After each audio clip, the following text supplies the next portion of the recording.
Hey guys, Brian Lones here from Camshaft, and I'm here with a project I'm calling Project Isolation Restoration. For those of you that have been following it on the website, this is a 1960s era, early mid-60s era Tecumseh 12 horsepower engine. It's called an HH120. That was a designation that Tecumseh gave it then to denote the 12 horsepower. Pretty neat piece, and the reason we're doing this is kind of a fun project at home, bit of a restoration. It's kind of bringing this thing back to its former glory. The engine came with an AC Delco starter generator as well, so we got the engine restoration going on now. Once this is back together and running, we'll go ahead and do the starter generator rebuild and kind of put the whole package together. And I have some interesting ideas about what I'd like to ultimately do with it, but we'll cross that bridge when we get to it. I figured when we had it apart, I could show you some of the neat aspects of this engine and why it's been kind of a fun project so far. Starting here with the block, you know, these are heavy duty engines. They don't make them like they used to. You know, this is actually one of the examples that proves that. All cast iron block. The bore is the stock standard bore. It's beautiful in there. I'm not going to have to bore the block or anything.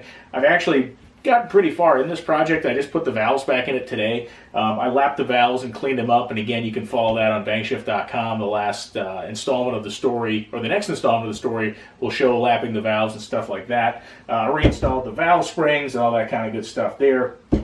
And you can see this original paint. This is the original color from Tecumseh. The engine when we got it was bright red because that is what Sears painted it back then to put in their Suburban line of garden tractors, which is what I believe this came out of. The block is immaculately clean thanks to Dana Hard, John Wall at Custom Auto Machine in Weymouth, Massachusetts. They put this baby in the tank for me, and it's just really nice working with a clean block and not something that's all gunked up and greasy. As you can see, again, all cast iron. And if you're wondering what the race is, if you can see this in the back, there's a bearing race here, and the reason that's there, check this out. So the crankshaft in this thing has two roller bearings on it. Again, they don't make them like they used to. I don't think you're taking apart a small engine today and finding two beautiful Timken roller bearings on opposite sides of your journal of your crank here. Real nice beefy piece. Again, I went and checked everything. I've been measuring all day. Everything specs out. It's been well maintained and run. This gear here is what spins the cam. So the twin roller cam, the crank rather, is pretty neat. That's why you see a bearing race there and then a corresponding bearing race here on the inside of the cover that I'm actually taking this down to the machine shop tomorrow to get tanked as well, to get cleaned up. Other interesting pieces here, the piston and connector rod. Now this thing has a 3.5-inch bore, kind of neat for a little small engine, 3.5-inch bore, 3.5-inch stroke, give or take. And I just put fresh rings on the piston today. It's a standard bore engine. I'm not going to have it bored over. I'm not going to have anything like that changed. Check out this connecting rod. This is an Alcoa forged aluminum connecting rod. Now I know a lot of small engines use aluminum rods, but this thing is beef. I mean, check that thing out. I mean, that is a big old rod for a little 12 horsepower engine. The dipper here, to sling oil, is on the bottom of the cap here for the rod.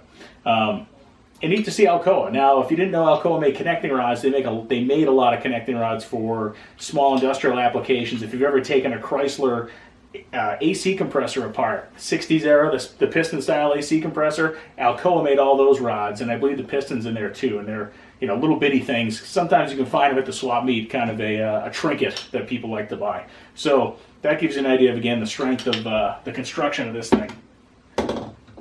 Camshaft, this engine has a compression release to help start it. That's what you're seeing back here. When the engine is being turned over, this weight swings out. There's a little pin, which is probably very difficult to see, but there's a little pin right there, which is just slightly higher than the camshaft lobe when the engine's turning around, so it's going to help with the compression release and help the engine spin.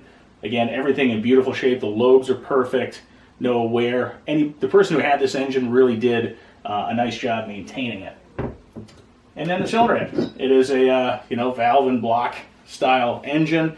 I kind of have been going stir crazy like all of you, so I kind of polished the cylinder head bottom and top. I think it's going to look cool when we put it all back together again to have a nice polished head. At some point in its life, something went through this engine, very small. We can see some witness marks inside the combustion chamber on top of where the exhaust valve would be. So something made the trip through this engine, whether a spark plug electrode, something small, but there was no damage to the piston or anything like that. Other interesting facets of this engine include the reason why it stopped working. And the reason why it stopped running is, in order to fire the points in the Actually, I should show you. So the points sit right in here, and the camshaft is just on the inside. This little embossment here is actually where the end of the cam goes. So on the camshaft, there is an eccentric that pushes a pin. That pin travels in and out like this, and that's what opens up the points. Well, that pin broke at some point. That's why this engine hasn't run in many years, and it's kind of a weird problem. My understanding is that these engines had it happen to them quite often, but unless you've read up on these Tecumseh engines like I have since I got this one, you'd never really know that's what caused it. And it's a very difficult thing to find because the pin's very small. You can't even buy the pins anymore, so I actually kind of, in my own ghetto way in my little home machine shop, my home workshop, machine one with some steel, my drill press, and a little machinist vise and a lot of sandpaper. Kind of turned it down by hand to get it to fit. So when I put it back together, that pin's going to go, and again, that pin travels here, opens the points up, points fire, electricity bridging the gap, fires a spark plug, life is good.